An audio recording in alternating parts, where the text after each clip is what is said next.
नाज़रीन, Bloch यकजहती committee फितनाल Hindustan का बज़ाहिर सॉफ्ट फेस प्रॉक्सी का मनज़म नेटवर्क बलोच यकजहती कमेटी BYC मुसल्लह अलहदगी पसंद तंजीमों बिलखुसूस फितनाल हिंदुस्तान के बज़ाहिर सॉफ्ट फेस के तौर पर काम कर रही है।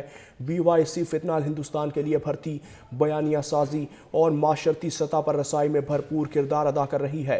कानून नाफिज करने वाले इदारों का BYC से मुताल्लिक यह मौक़िफ़ क़यास आराई नहीं बल्कि 2025 से मुसलसल सरकारी रिकॉर्ड का हिस्सा है। BYC के हवाले से मौक़िफ़ की तौसीक़ अब कानून नाफिज करने वाले इदारों की जानिब से पेश किए गए शवाहिद से भी हो चुकी है। नाज़रीन, आपको बता रहे हैं कि उनकी शवाहिद से इनकी निशानदही हो चुकी है। बलोच यकजहती कमेटी फितनाल हिंदुस्तान का बज़ाहिर सॉफ्ट फेस प्रॉक्सी का मुनज़्ज़म नेटवर्क है।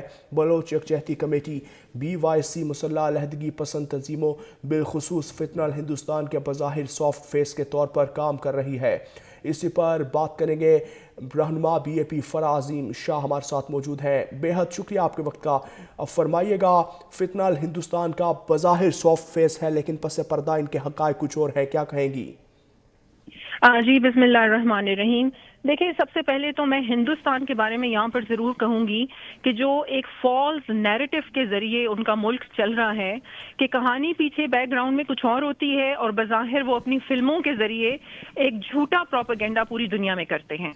इसके साथ साथ BYC का जिस तरह आपने जिक्र किया, देखिए BYC की वजह से बलूचिस्तान को बहुत ज़्यादा नुकसान हुआ है। बलूचिस्तान में बहुत ज़्यादा इंतशार फैला है।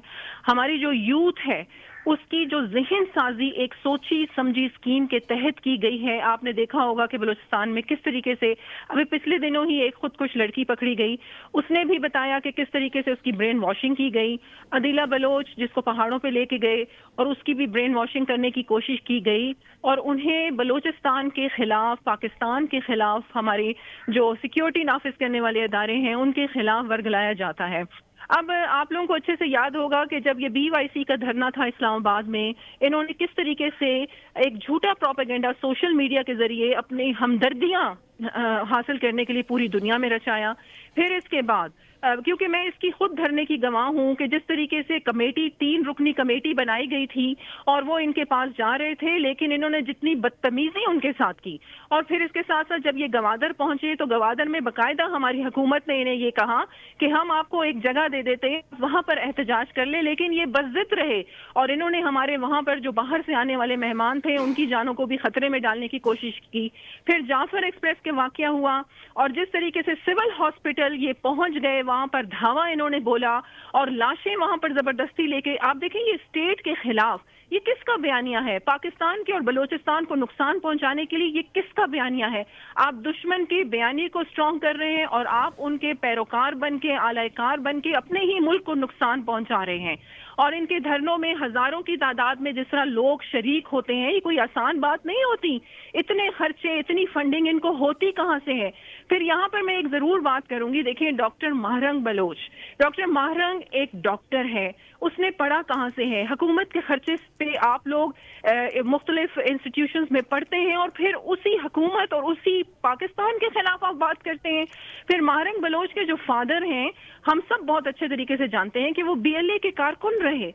और फिर अगर कोई आप अपने हकूक की, देखिए हकूक की बात हम भी करते हैं, करप्शन के खिलाफ बात हम भी करते हैं, लेकिन हम वो कॉन्स्टिट्यूशन और वो रेड लाइन कभी क्रॉस नहीं करते। और फिर इनका बयानिया आप ये चेक करें कि ये फॉरेन में जाकर मुख्तलिफ इंस्टीट्यूशंस के दरमियान में बैठकर पाकिस्तान और बलूचिस्तान के खिलाफ झूठे बयानिए पे काम करते हैं। यूनाइटेड नेशन की ह्यूमन राइट्स की जो कॉन्फ्रेंसेज हैं उन्हें अटेंड करके एक झूठा प्रोपेगेंडा वहां पर बाकायदा तौर पे किया जाता है, झूठा प्रोपेगेंडा किया जाता है। फरा साहिबा साथ ही मौजूद रहेगा, हमारे साथ कर्नल रिटायर्ड आबिद लतीफ़ भी मौजूद है। सर, बेहद शुक्रिया आपके वक्त का। सर, फरमाइएगा, सॉफ्ट इमेज है इनका लेकिन पस पर्दा हक़ाइक़ कुछ और है।